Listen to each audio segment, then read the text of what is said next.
Hi, Karen from Quantum Heart Awakening. Let's do a twin flame reading. We haven't done one in a while. Let's do it.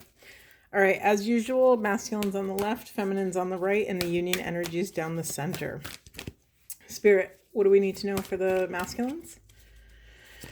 Okay. All right. Okay.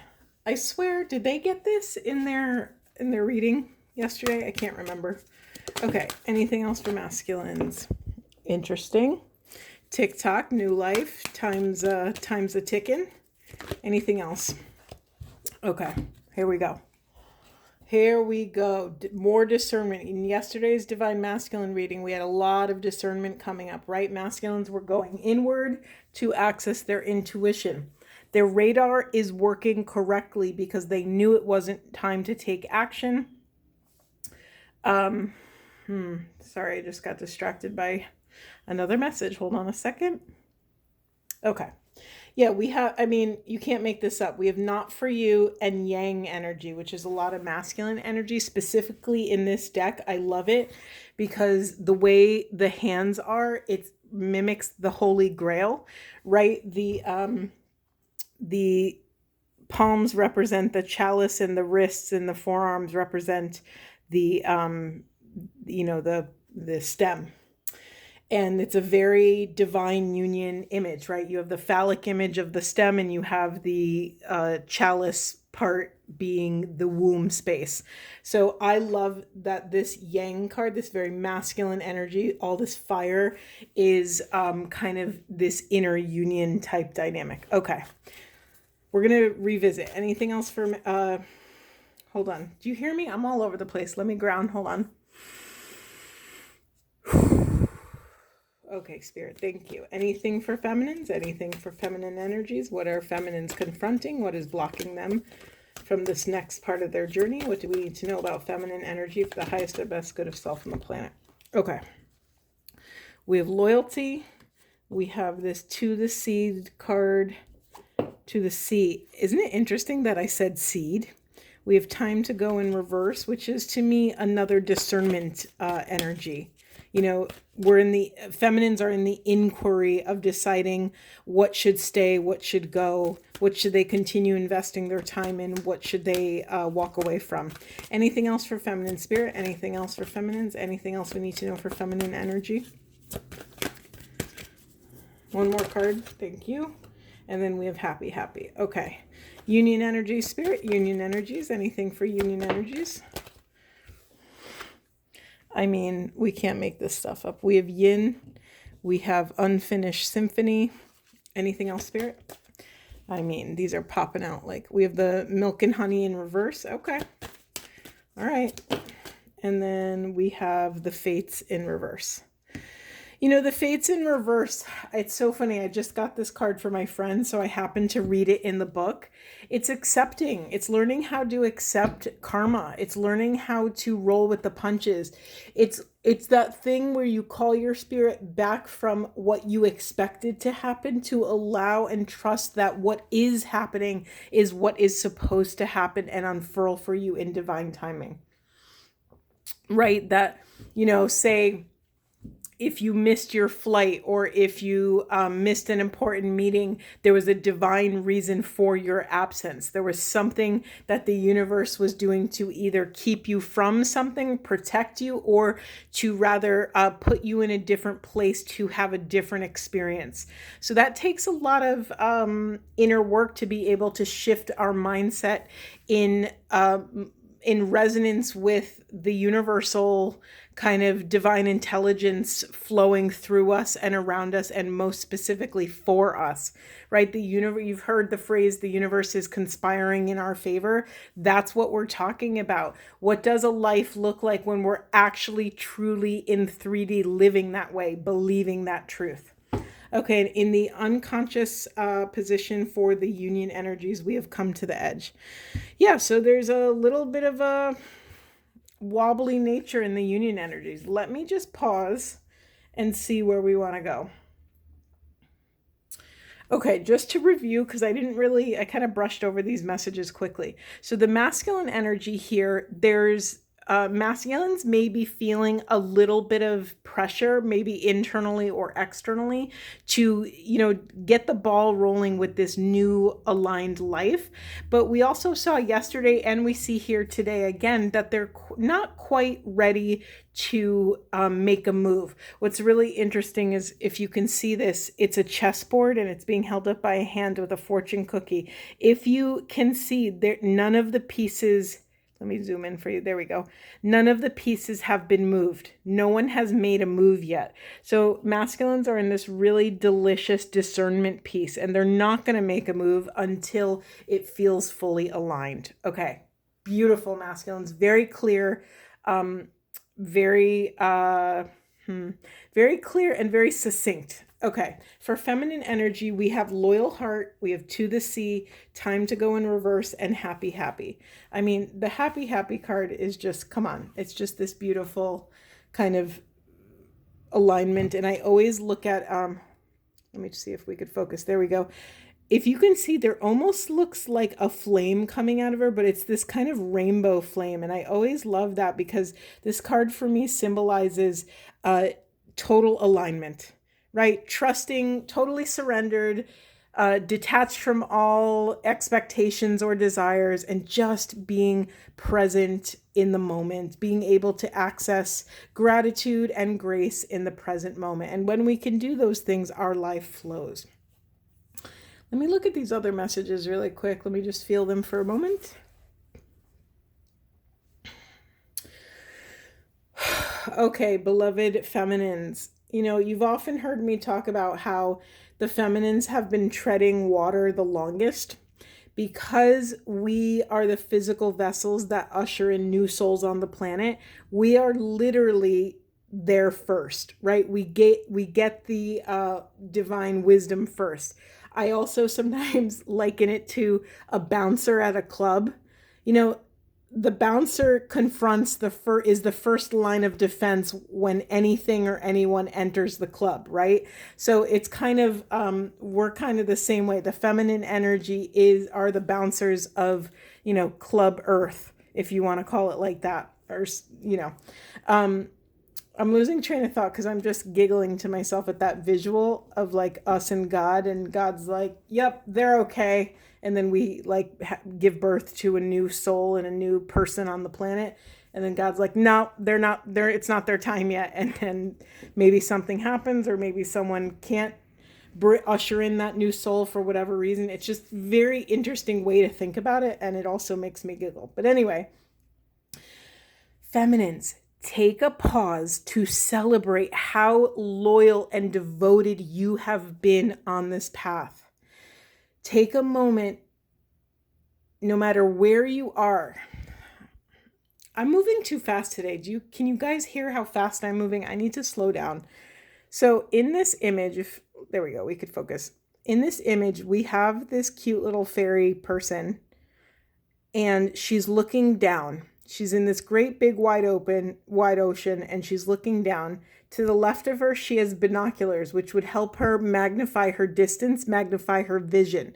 On the right, we have a weather vane. It's like a compass. This will help her understand where her true north is. And yet she's not utilizing either tool. So for some of you feminines, it's okay if you're feeling a little downtrodden. It's okay if you're feeling exhausted. Remember who you are and what you've been doing. Again, you've been treading water the longest. You've been working. I don't want to say we're better. There's no, let's not assign value to it. It's just it's the nature of the beast, right?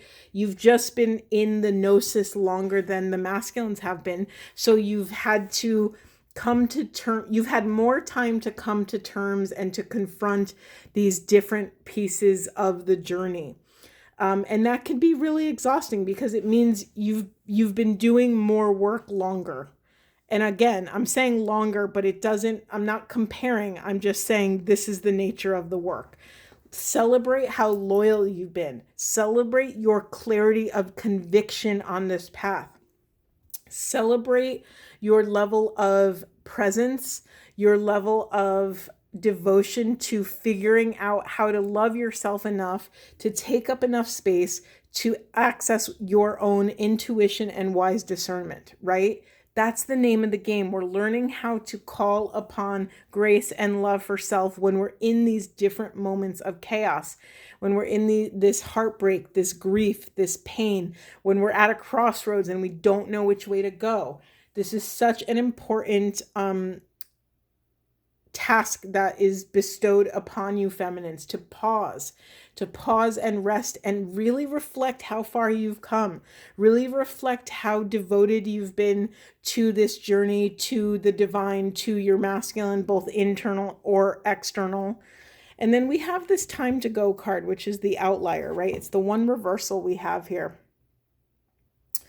And normally when it's upright, I would say this is aligned discernment. You see this feminine creature, I'm assuming it's a feminine, running towards this portal, right? A doorway.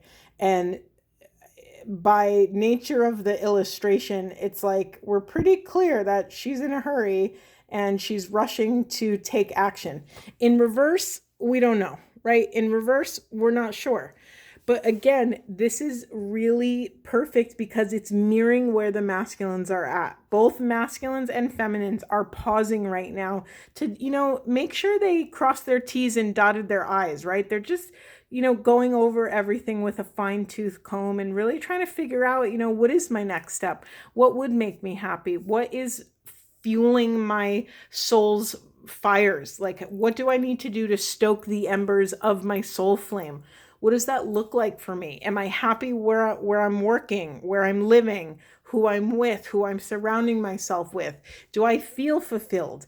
And why is this important? Because we cannot do someone else's work for them, right? We're only responsible for what's showing up on our side of the street. And what's showing up on both sides of the street that each feminine and masculine side gets to take accountability for is coming into a more masterful, coming into mastery with their discernment, right? If we don't have our discernment, we shouldn't be out in the world making decisions, right? Because then whose discernment are we going by? Are we being intimidated by someone else? Are we being influenced by external forces, whether it be your friends and family, or whether it's greater than that, like the news or social expectations or societal expectations?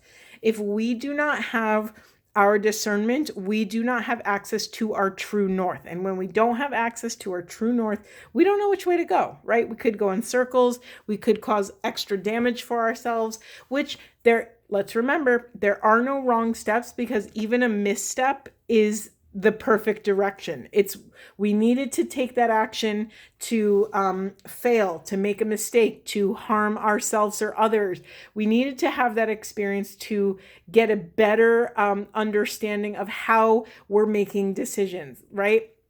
Are we making decisions out of some sort of shadow, out of some sort of unconscious pattern that, again, is hidden to even ourselves?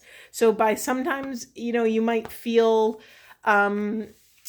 like a failure or like you're struggling to take a new course of action when you keep falling into the same patterns. But really, each time you fall down and get back up, it's more nuanced, right? You're learning, oh, okay, I think I tripped because of this thing. Oh, okay, maybe I'll incorporate that in my assessment the next time, right? Every time you fall down and get back up, you're falling in a better way. You're failing forward, as people say. You're gaining more tools, you're gaining resiliency, you're learning to love yourself faster when you fall down, right? Maybe you used to beat yourself up for like a year and now you're down to 2 months, and maybe you're down to 2 days. Maybe you fall down and you're like, oh well, okay, I guess I have to try again, and that's such a beautiful way to flow through life. I always liken it to, when a toddler or baby is learning to walk. When a child is learning how to walk, when they fall down, they don't just give up, right? They see everyone else walking around them and they're determined to figure out this thing of balancing on 2 legs and balancing their big head and weird body on their 2 little stick legs, right? It's and it's important to see yourself in the same light, right? Give yourself the same amount of grace as you would a child, because that's really who's running the show, our inner children. Okay, I'm talking a lot today. Let me take a sip of water. All right, in the union energies, we have this yin energy. We have unfinished symphony. I feel like those go together. So to me, what's happening here is both feminines and masculines have something else to work out within their feminine. Maybe it could be within their inner feminine. Maybe it could be with their external feminine. Okay, I'm getting a very specific message coming through. So, oh God. Okay, Spirit, how do you want me to phrase this? It's a little pointed, so I kind of want to smooth over the edges. All right.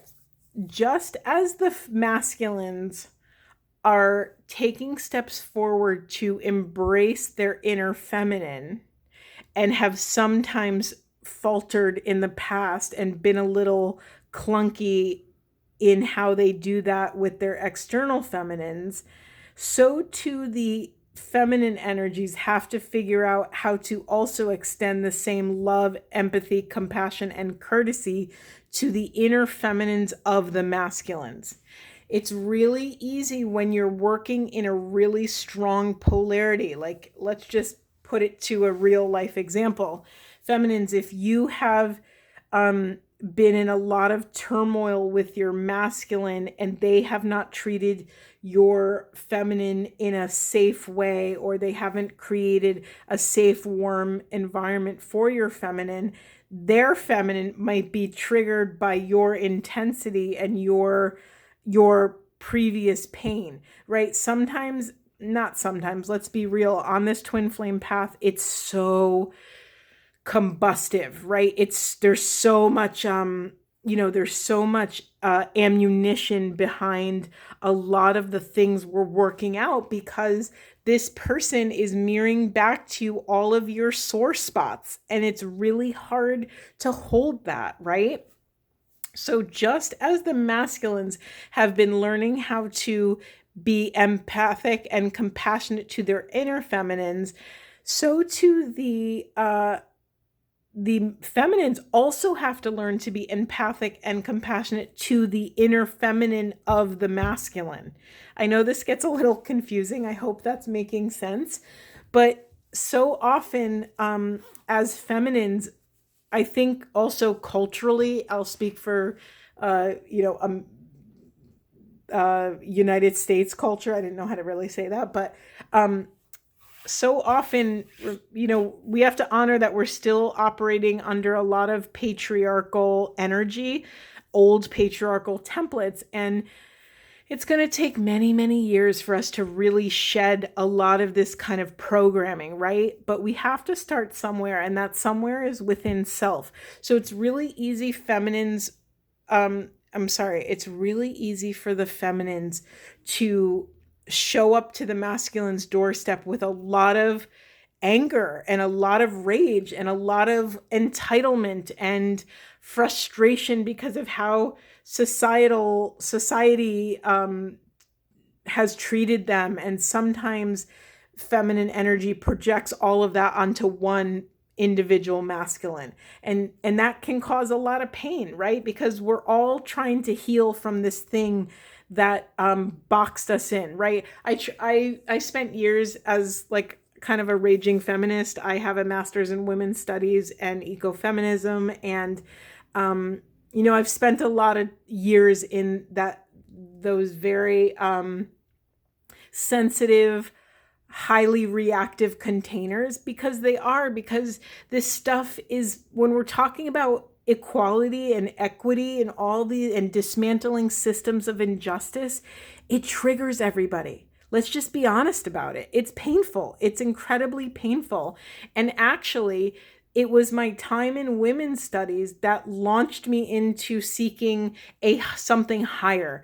Right? There was still so much pain. And even though we were trying to point out errors within our current social justice system, it still wasn't healing the feminines and masculines that have like survived our broken system. So it launched me into more of a spiritual journey of like, okay, well, this isn't really healing anyone.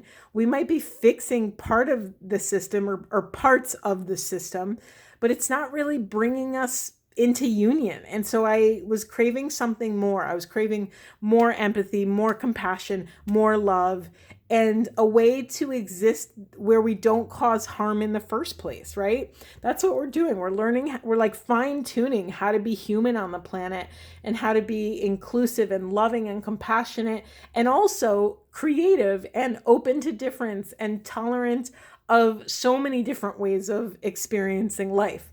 You know, it just sounds so funny that we spend so much mental energy figuring this shit out, because it's like, does a rose learn how to be tolerant of a sunflower? You know what I mean? It's so dumb. Does an apple have to learn how to be tolerant of an orange, or do they just exist doing their own thing? You know what I mean? It's just so insane to my brain sometimes when we start to zoom out and look at these different types of things. Okay, so there's an unfinished story here. There's some unfinished work that both masculine and feminines have to do with their inner and outer feminines. I could go on and on. I'm not going to, because it's getting a little messy, and I think I went kind of deep with a few niche topics, and it might be a bit overwhelming. So I just want to stop there. But let's move on to the next messages. So we have here honey and milk, or milk and honey in reverse, and we have the fates. So like I said earlier, the fates card in the reverse is the protection message, which is about learning how to receive your karma gracefully, learning how to come into the highest and best interpretation of what's happening, even if what's happening is chaotic and painful and, crappy. We're learning how to receive our karma, receive lessons, and receive things that go against what we want, right? We're learning how to receive the universe in a graceful way, especially lessons, especially things like my friend just had a lot of personal things stolen out of his car, and it really upset him. It really punched him in the gut. It was meant a lot to him, and we were just moving through this, and then he received this card that I pulled for him, and it was just this kind of like nod from the universe of like, it's going to be okay. Like, I know this is painful, but this too happened for a reason. And I'm not ready to show you what that is, but just trust that this lesson, if you move through it with a little bit of sincerity and integrity, and just try to move through it, that you will be gifted in some sacred way that will replace everything that was stolen and then some, right? The gift of the lesson is priceless. That's something that we get to take with us for the rest of our lives, and maybe even in future lifetimes, if you believe in that. Okay. So what's in the unconscious position, which is, for those of you that are new to me, the card on the bottom of the deck is the unconscious position, also known as the shadow position. That's just how I personally read it, and it's incredibly powerful and useful in my readings. It always reveals what's being pushed into the shadow. Okay, so remember, this is union energies. What's being pushed into the shadows is this come to the edge, right? It's scary for feminines and masculines after they've fallen down and gotten back up a million times to come back into union, to come back toward each other and say, hey, we both effed up. We both fell down. We both hurt each other. We both made mistakes. Can we meet each other on the edge of the mystery and take one compassionate, empathic step forward? Are we willing to do that? Can we do that? Are we able to do that? Does that feel in alignment? And so again, this is the thing. Taking one step toward each other is what's being pushed into the shadows right now. That's not a small thing. Let's get some other cards about it. What do we want to get? Let me get some of these goddess cards really quick. I really like these. Okay, I'm not even going to, I don't think I'm even going to pull on feminine and masculine specifically. I just want to talk about the union. Spirit, what's blocking feminines and masculines from taking a step toward one another? What do we need to know about these blocks for the highest and best good of self and the planet? Anything else? We got brazen. Are these on camera? Yes, they are. Okay. Anything else? So maybe, well, I won't talk until we get it. Let's see. Okay, lots of messages. Let's see. What do we got? Yeah. Okay. We have naked in reverse. We have sacred lust in reverse. Okay, that feels important. And we have radical rebirth. Should I take these? Yeah, let's just take them. Interesting. Fearless love. We have masks in reverse. We have divine lineage in reverse. And we have etheric, what does that say? Etheric cords in reverse. Okay, the message that's standing out the loudest to me is this sacred lust card and this naked card. So maybe in the past, feminines and masculines, when they've come together, they have not been able to access conscious sacred sexuality. Maybe it was more low frequency. Maybe it was casual. Maybe it was kind of just instant gratification or something like that. Until feminines and masculines are willing to take off their masks and show their true naked souls to one another and be brazen enough to do so, this rebirth will not take place. And that makes sense, right? That makes sense. But we are both being called to have this fearless love. Wait, this feels like a separate message. Hold on. It takes this divine inheritance, the acceptance of the initiation, the acceptance of this divine inheritance to stand on this fearless love, to take action. When you could take vulnerable action and claim your truth, good, bad, and ugly, claim your side of the street, speak truthfully about what happened. Knowing that you are still worthy of love, knowing that you are still worthy of everything you desire, everything that your soul came here to do. When we are scared, we are contracted. When we are contracted, we are not moving in love. When we are moving fast, we struggle to access this divine presence. Okay, these messages kind of feel a little wobbly right now. Let me feel into what else is here. Yeah, we have this divine lineage in reverse. I had a lisp there, excuse me. Divine lineage and etheric cords in reverse.